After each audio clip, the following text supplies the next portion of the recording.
Assalamualaikum warahmatullahi wabarakatuh.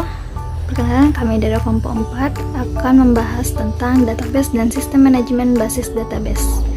Yaitu pertama, latar belakang, yaitu sebuah organisasi harus memiliki data informasi yang akurat dan dapat diandalkan untuk mengambil keputusan yang efektif. Data adalah bahan baku informasi dan dikumpulkan dalam suatu basis data atau database agar pengumpulan, penyimpanan, pemeliharaan, pengelolaan, dan pengamanannya dapat dilaksanakan secara efektif dan efisien. Diperlukan manajemen data sehingga satu informasi tersebut dapat menjadi informasi yang tepat guna, tepat waktu, akurat, dan relevan. Selanjutnya yaitu pengertian data.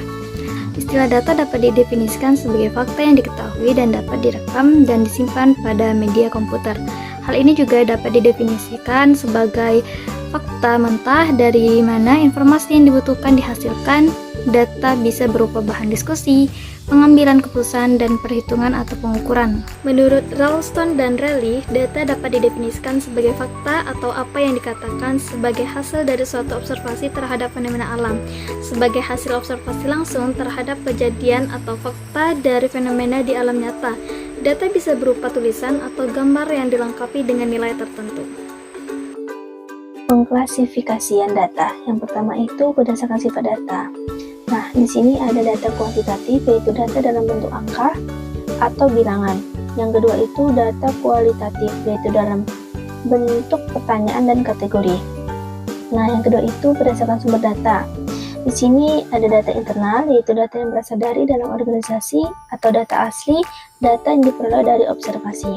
Yang kedua itu data eksternal, yaitu data yang berasal dari luar organisasi atau institusi, atau data hasil observasi orang lain. Nah, yang ketiga itu ada berdasarkan cara memperolehnya. Yang pertama itu data primer, yaitu data yang dikumpulkan langsung oleh peneliti atau diperoleh dari sumber pertama dan datanya belum diolah. Nah, yang kedua itu data sekunder, yaitu data yang diperoleh dari pihak kedua yang mengumpulkan data tersebut. Yang keempat ini berdasarkan cakupan pengumpulannya. Ini ada data sensus, yaitu data yang diperoleh dari populasi. Yang kedua data sampel, yaitu data yang diperoleh dari sampelnya. Nah, yang kelima ini berdasarkan dinamika data. Yang pertama itu data statis, yaitu data yang dalam jangka waktu lama tidak akan mengalami perubahan. Yang kedua, data semi dinamis, yaitu data yang dalam waktu kemungkinan mengalami perubahan, sedikit mengalami perubahan. Yang ketiga itu data dinamis, yaitu data yang menurut waktu akan mengalami perubahan.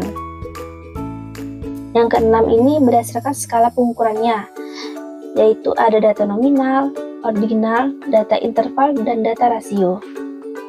Selanjutnya, memahami hakikat database dan perannya dalam komponen sistem informasi manajemen. Istilah database berawal dari ilmu komputer, kemudian artinya semakin luas, memasukkan hal-hal yang di luar bidang elektronika. Basis data atau database adalah kumpulan data yang saling terkait yang disimpan bersama dengan redundasi terkontrol untuk melayani satu atau lebih aplikasi secara optimal. Data disimpan sedemikian rupa sehingga tidak tergantung pada program yang digunakan oleh orang-orang untuk mengakses data. Karakteristik database dalam database management system memiliki 3 karakteristik utama, yaitu yang pertama, data yang sama dapat diakses secara serempak oleh beberapa pengguna untuk berbagai kegunaan yang berbeda. Yang kedua, data tidak bergantung pada struktur penyimpanan atau cara membaca data dari program aplikasi, atau data bersifat transparan terhadap program aplikasi.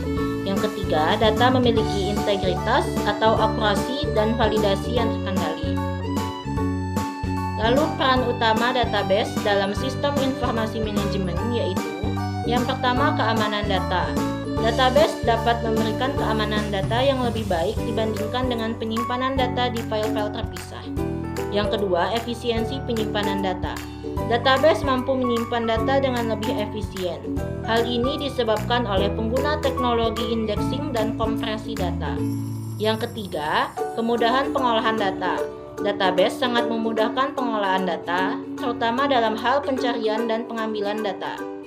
Dengan menggunakan bahasa SQL, pengguna dapat melakukan query data dengan sangat mudah dan cepat. Yang keempat, keterhubungan data. Database dapat menghubungkan data dari beberapa tabel yang berbeda sehingga memudahkan pengguna dalam melakukan analisis data.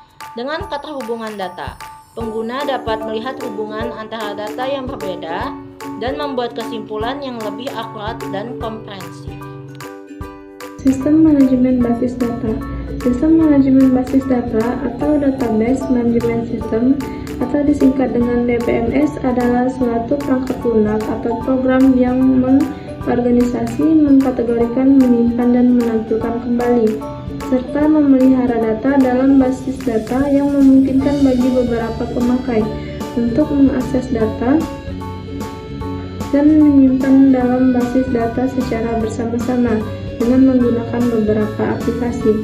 DBMS ini adalah alat yang ampuh untuk membuat dan mengolah jumlah data yang besar serta efisien dan memungkinkan bertahan dalam jangka waktu yang lama dengan aman. DBMS ini melakukan 5 fungsi, yaitu mendefinisikan, membuat dan mengatur database, menerima input data, menjaga integritas dan keamanan data, dan mengatur permintaan data. Tujuan utama dari DBMS ini adalah menyediakan cara untuk menyimpan dan mengambil informasi basis data yang nyaman dan efisien. Jadi kesimpulan dari materi kami ini adalah pentingnya data sebagai tulang punggung informasi dalam suatu organisasi.